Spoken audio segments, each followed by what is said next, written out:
Let me tell you something, bro. She's sacré on my blood. Everybody, what's up? Welcome back to the kids. Today, and only today, we are here to unfortunately talk about Sonic the Hedgehog. I know, bro. She's like, please, just stop. I'm like, listen, man, I'm not the one dropping the news left and right, okay? Blame Sega or congratulate Sega, whichever you are feeling. But we got some nice spicy new information that I want to talk about, that I want to get out there, that I want to discuss with the world. It's stuff that I would have sat down in my room and just yelled at about myself, so might as well put it up on the internet. So guys, before we get into this, of course, thank you for all the love and support on the videos. As always, like the videos, subscribe, all that stuff. You guys are very engaged in the comments. I will see, I'm talking, I'm out there, I see them all. I see everything you're saying, even the assholes, even though there's only like one or two of you, but most of you, all of you, incredible people. So thank you for all the love and support as always. So guys, without further ado, right, let's get into this, because so IGN, continuing their IGN first, they got a big interview with Sega today, and it gives us a lot of info, especially one tidbit we're going to talk about that is very important. So they talk about sort of the open zone structure and what it actually means. So we're going to go ahead and together, right, read this up, see what we can get out of it. And there's a part I really want to talk about. So Sonic Frontiers will be the first new 3D Sonic since 2017 Sonic Forces. Unlike previous level-based endeavors, however, Sonic Frontiers will be open zone. So they asked them, why, and basically the answer to why is it's level-based platformers often have a world map. Our open zone is a world map that only we made entirely playable, which is super dope. Our playable world map that includes stages like elements and something that hasn't really been done before. So we had to come up with a new name, what is often defined as a world in other level-based platformers. It's called a zone in a Sonic game. So we took that and combined it with open, which refers to a freely explorable field, and that's what open zone stands for. Yeah, it's actually really interesting, because like with Sonic games, right, if you played Sonic games, and if look up an image of like Green Hill Zone completely, or Hydro City completely, or what's it called, or Oil Ocean or whatever, and you look at the full map, right, you always have the different paths in Sonic games. You have like the higher path, you have the middle. Sonic games have always sort of had like a map to them with how much stuff you can do in it, right? But taking that idea and like almost like wrapping it in a circle instead of a 2D vertical is actually really interesting. And it's going to be cool to see that idea of, okay, like, how do we incorporate what people associate with a Sonic, a zone in a Sonic game into an open world? And you can see elements of that, the boss fights around the world. You're going to have, the special stages you'll be going into, and you'll have the different paths you can take. Like, it's actually really interesting how, when you think about it, it is taking a lot of those elements from a zone, but putting them to a 3D area, which is that alone is just really exciting to me. Kishimoto says the open zone is an evolution of traditional world map. They talk about some games like Mario Bros. 3 and all that stuff, but really what I want to talk about is something we get into a little further down. They'll talk about, listen, bro, since open zone is designed based on the concept of world map, Kishimoto sees Sonic Frontiers as a rival to other platformers such as Mario, Kirby, and Donkey Kong, rather than other free roaming experiences. Mario's recent 3D endeavors have been more open-ended as well. Mario Odyssey and Bowser's Fury seem to share similar directions that Sonic appears to be taking. So honestly, I'm not gonna lie, I like that, right? Because I don't like the idea of Sonic feeling like he's competing. Well, to be fair, again, no one's really competing, even though technically you are. But you know what I mean? Where I don't like the idea that like Sonic would be compared to like the regular open worlds, because it's more of a platformer open world, which is what I've wanted. And I think Mario Odyssey gave us a hint of that, with the open areas. And we also got a hint of that in Bowser's Fury. So I like the idea that Sonic Team is like, hey, no. We are still putting ourselves in this realm of the platformer. We're just trying to evolve it. And that's awesome to me, and this is something I've wanted for a long time. I think open world platformers have such a genius potential to be some of my favorite open worlds, because you're taking the idea of like the playground level into a playground world, and you're making the movement part of the fun and exploration part of the fun and all that stuff, and that's super dope to me. So I really love that stuff. So yeah, in previous titles we had to gradually make stages more difficult in order to reach an amount of playtime that would satisfy players. It is natural for level-based platformers to become more difficult as you progress. However, for Sonic games, the problem has always been the higher difficulty could get in the way of this game's sense of speed, which is such a cool thing to acknowledge. In Sonic Frontiers, the open zone offers a lot of content already, so raise difficulty in order to increase playtime was no longer necessary. From start to finish, you're able to maintain a sense of speed with ideal level design. This right here is so good to hear, man, because what's a big problem people have always had with Sonic games is that some of the hardest levels in the games are the ones that just slow you down, right? Where, like, you know, you almost have to do meticulous platforming, whether it's like, you know, the 2D sections in colors or even the old games or later games. Like, sometimes the level structure can be too disruptive to Sonic's speed and flow. So the idea that, you know, the open areas, keeping that in there for a lot of the challenges and things is really cool. And now, right, listen guys, listen. Where can I find, where's the quote I want to get into? Where is it? Hold up, I got you all, guys. Here it is, everybody. Where is it? Give it to me right here, chat. Everybody, look at that, bro. With the implementation of the open zone, Sonic Frontiers boasts a lot of content between previous Sonic games. Kishimoto says that it could take the average player between 20 and 30 hours to finish the game, while completionists can easily spend double the time to see everything. To keep the player motivated through the journey, Kishimoto and his team decided to implement character progression to accompany a longer playtime. Guys, amazing. This right here is such a big deal, bro. Like, this is such a, you don't understand the plague of a lot of Sonic games, right? For better or worse, you know, it's almost, you know, in a lot of Sonic games, it's part of the charm, you know, you sort of have this journey you go through 3 to 5 hours maybe, you know, and you enjoy your time and you dip 20 to 30 hours to experience this entire game. Are you kidding me? And that's if you're not being a completionist. If you're a completionist, it could take almost double that. So even if you're someone who's maybe half a completionist, you could already be spending maybe like 40 hours in this game. You know, it's like, that is awesome for a Sonic game. Are you kidding me? Like I love this. I'm so happy about this, man. It's a Sonic game we can finally like invest in and then just be in there for a while. And, you know, it's like, I love Sonic, but in some ways it kind of hurts sometimes. Like, I just, you know, I'll play Sonic 3 and then, you know, it ends after a few hours, or, you know, I'll play I'll play Sonic Forces if I want to, and that'll take 2 hours. I'll play Sonic Generations if I want to, and that takes 2 to 3 hours. Unleash is only long because of the force really grinding and some of the slowness of it, but at its core, it's really not that long, you know. And I just think, like, this, seeing that they're finally sort of evolving the scene and being like, hey, no, let's make a full experience here. Let's go all the way. Let's make them just explore this world, see everything it has to offer, and have a lot of content in there, because you understand, like, 20 to 30 hours what this implies. And I feel like what's guided all this, also this article says Sonic won't be kissing any girls, so yeah, I guess so.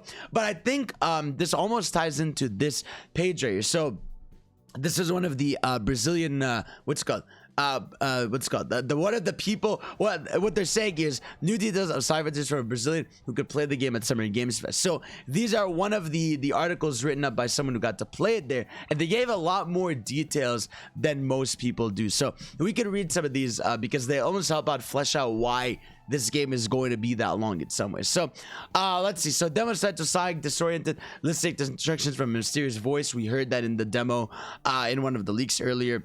Sonic specifically mentions Tails and Amy.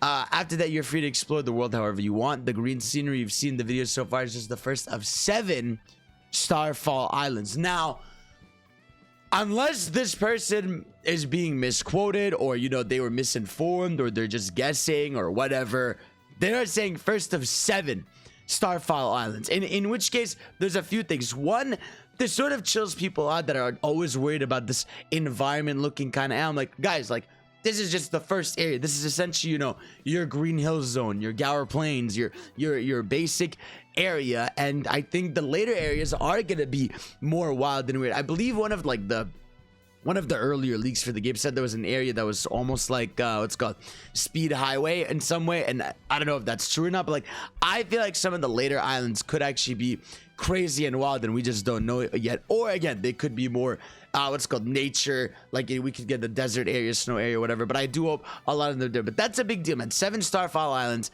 Game takes about 20 to 30 hours to complete.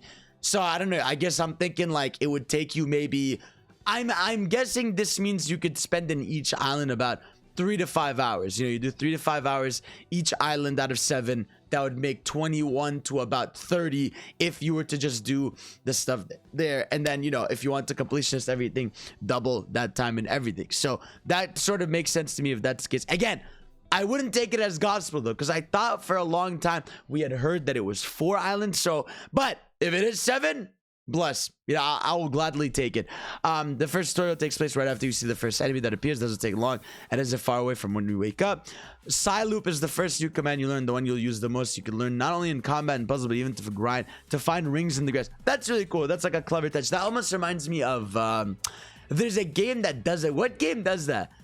I mean, it's sort of like Mario almost, where sometimes, you know, you'll spray the bush and money will come out of it. You'll walk in a circle in a specific way and then you'll just have a few coins pop up, like something like that. And I really appreciate that idea. Good variety of enemies and the combat is strange and complex. After each loading game, the screen launches into a training screen where you can practice the mechanics of the game. That's really cool. So Bayonetta DMC style loading screen where you're doing combat just to practice stuff. Love this, dude. This game, man, like I cannot believe the 9,180,000 this game has taken in terms of how crazy it's seeming to be. Like the fact that there even is a loading screen that lets you practice combat is cool and all that. I'm so happy about that, bro. He says the game has RPG elements and describes skill tree as talking about some skills like Sonic Boom, Loop Kick, Home Shot, and Spin Slash. Most of these skills you unlock skill points, but there are some that you only unlock as you progress through the story. That's awesome. You know, obviously this game, big emphasis on combat. I cannot wait to see what people are going to be doing when you have all the moves unlocked at the end. Max stats and everything. Like, that's going to be crazy. I feel like we're about to see unprecedented combat in Sonic history. And I'm so happy about it. I can't wait about it. The game has a very Breath of the Wild feeling. Gives off freedom to the player. Right at the beginning, it is not linear. It doesn't say specifically what you have to do. It just says you have to save your friends. It even describes when the sign appears with the quest, save your friends. You remember the moment Breath of the Wild when it said defeat Ganon appears. Yeah, I mean, like, even in the interview with IGN, they were saying sort of how, like, they really are, like, the emphasis really is on the player to have agency and sort of have fun. You know, you could go do a lot of the action stuff. You can go do just the regular levels. You could sort of organize the journey your way in a lot of ways without following the story like constantly. You know, you could just do other stuff until you feel like progressing the story. So really love that. He says although the video has given the feeling of the game world being empty, is very complex with several things to do and to do every time, and one should not judge what we saw in the video so far. Yeah, he said that with every puzzle you complete, more of the map frees up. The game has a lot of collectible side objectives. The chows, which he calls them cocos or cocoons for some reason in their game, are lost and you can rescue them by taking them to an elder. Doing this, you gain additional levels of speed and extended ring collection. Come on, man. Are you kidding me? We get to have more speed.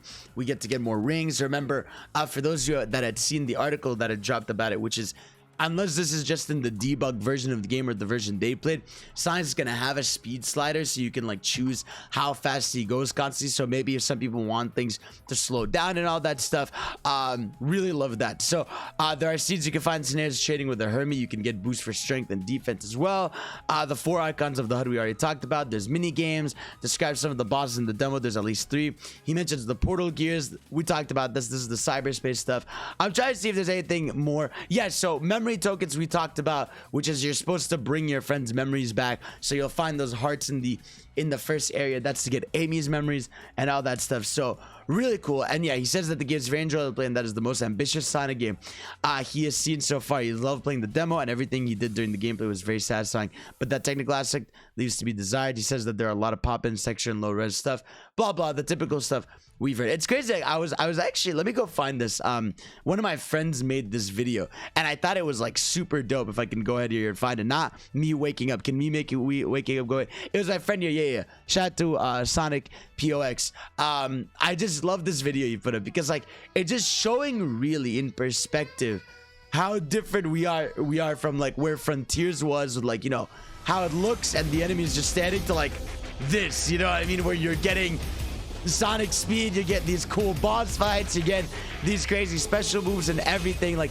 to me, this all indicates a Sega that is trying, you know, a Sega that wants to make something really cool and ambitious. And I almost trust them on this one, man. Like I said, and we've talked about for years, it's been 5 years since Sonic Forces, and I think they really understood after that game people wanted something different, and it feels like they're almost taking the best elements of everything people want from the series except the Chow Garden so far. You know, like, think about it. We're keeping the boost levels in some way with the cyberspace levels because people love those. You're going for a more adventure era-esque, you know, style where you have more open areas, but obviously we have open world here. We're gonna have a whole combat system. People have been complaining about just, you know, mashing A to kill the enemies. Now you're gonna have a full combat system. We're gonna go back to the story, people. It's just like, I don't know, man. Like, unless this game somehow is just broken and fundamentally just awful throughout the entire thing somehow, which I really doubt, because we've seen the game now run at 4K 60 FPS and how it looks now, it plays, and I just think this is going to be a blast. I think this might easily be the best, if not one of the best 3D Sonics out there, and I'm getting more excited the more I hear about it. And the 20 to 30 hour thing just made me very happy, because I love the idea that it's a game I have to invest in. I'm gonna get to stream a shit ton of. It's a game, you know, that it's gonna be fun to see speed runs, seeing how people learn it. I can't wait, man. I just want to be in that world. So guys, let me know what you all think of what was said today, what we know, what we don't know so far. How you feeling the more we find out about this game? Let me know what y'all think, and of course I'll see you all next time. Peace.